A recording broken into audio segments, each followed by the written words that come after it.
You're sitting on the couch at home, watching a movie on demand. Suddenly, you are interrupted by an emergency broadcast. On the screen, you see that Middle Eastern nations have now declared war on our country and are sending invasion fleets to our shores in 90 days. Additionally, all members and associates of these Middle Eastern nations that reside here in the U.S. will mobilize and begin to execute our women and children as part of an elaborate plan to take over this country.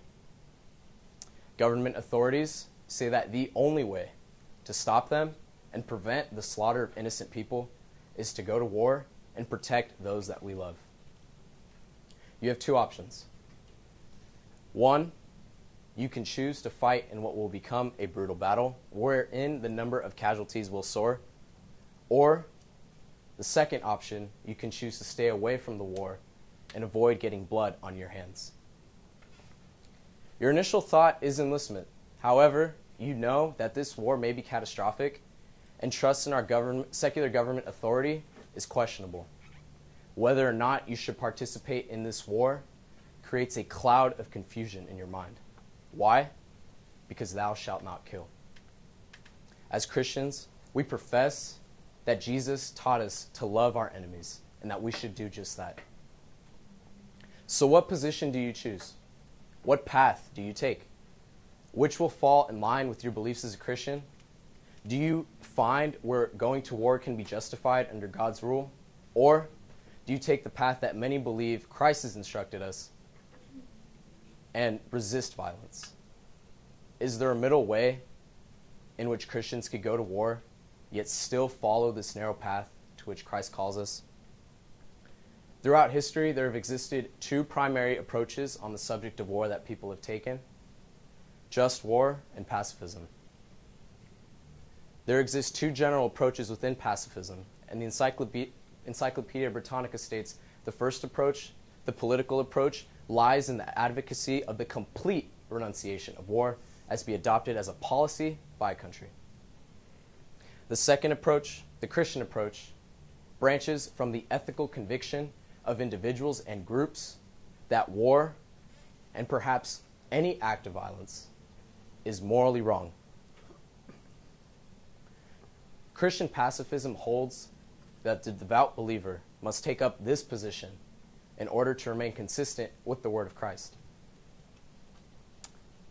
Contrary to this position, there is just war, which many Christians also take.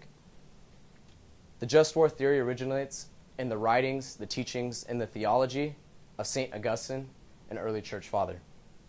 He believed that the kingdom of peace cannot be found here throughout human history, but only beyond. Therefore, we must accept the reality of sin, which includes violence and war. However, Augustine did have a deep aversion to war, and therefore wanted to develop a tool to examine its morality, as well as limit its number and brutality, and protect the moral order of this world. This tool took the form of the set of principles that we now know today as the just war theory. These principles illustrate how war can be deemed just, as well as illustrate what actions that are permissible for us as Christians to participate in while in war.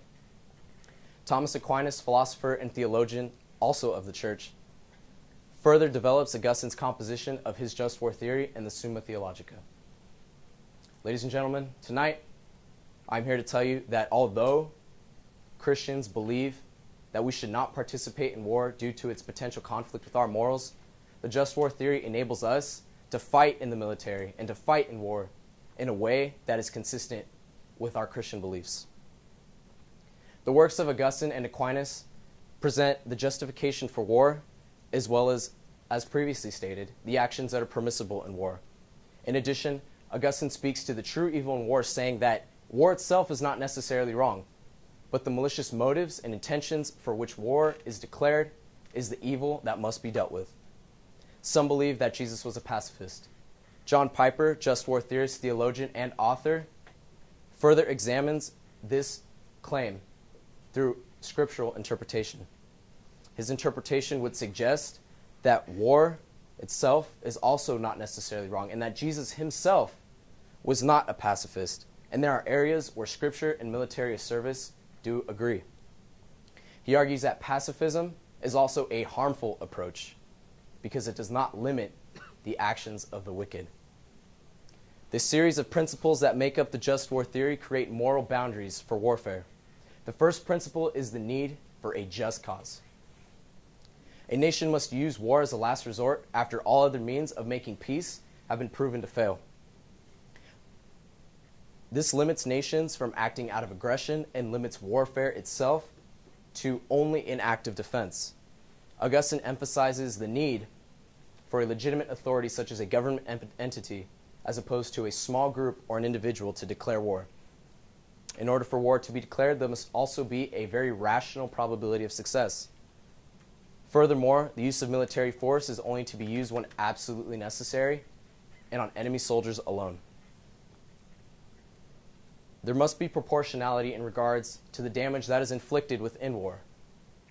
All non-combatants are to be completely exempt from violence.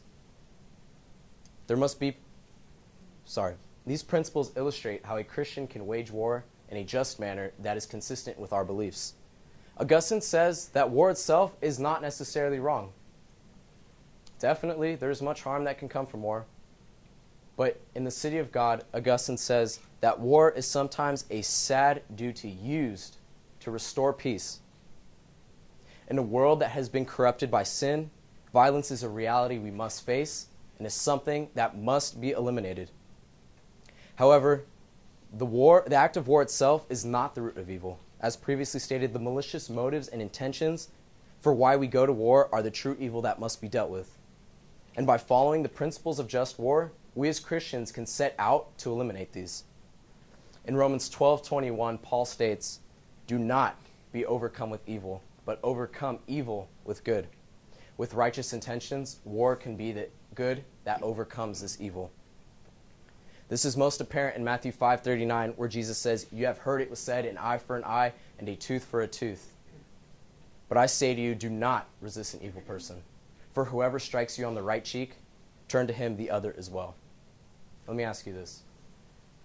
Should the world have turned the other cheek to Hitler and try to love him and to surrender? Or would Jesus allow for a place for loving our enemies and yet, under certain circumstances, and when absolutely needed, using force to cease life-threatening wickedness? The just war theory gives us the principles needed to eliminate this evil. John 18:36 says, "My kingdom is not of this world. If my kingdom were of this world, then my servants would be fighting that I might not be delivered up to the Jews. But as it is, my kingdom is not of this world." A common perspective amongst Christians in the United States today is that we are members of two kingdoms. Jesus says that it is not right to fight for the sake of a spiritual kingdom, but when needed, and it is sometimes necessary, we must fight for our earthly kingdom in order to put an end, or at least a limit, on evil. It is important to note that this does not give the government unrestricted use of the sword, for unrestricted use of the sword has a corruptive power. The restrictions of the sword to the government lie in the restraint and in the punishment of evil alone. Piper also argues that the nature of pacifism can, in fact, be harmful. Let us consider this. From a political standpoint, at least, if we are to adopt a pacifist position, we eliminate our military and participation in it. But must we then not also eliminate our law enforcement and our criminal justice system? If we adopt this position, then in order to remain consistent, we must also eliminate our law enforcement and our criminal justice system if we are to eliminate our military. But Piper argues this is harmful because there are those in this world that seek nothing but to cause evil and destruction. Pacifism does not put a limit on their wicked intentions. A prominent objection to Christian participation in warfare is that our secular government cannot be trusted to tell us the true motives for going to war. Through extensive research and prayer, Christians may see the government's true intentions for going to war and can therefore make the conscious decision whether to continue to go to war or resist violence. The just war theory states that one is morally bound to resist commands that inflict harm on non-combatants, prisoners, or commit acts of genocide. Resisting these orders, however, means facing the consequences of our earthly government. Ladies and gentlemen, it is important to remember that as Christians, our duty is first to our God, and then to this government here on earth. However, it is important to keep in mind that as humans, we are of a sinful nature and can therefore only be accountable for a certain amount of knowledge. Because we can only be accountable for a certain amount of knowledge within warfare, any potential injustices that are committed are done so unknowingly.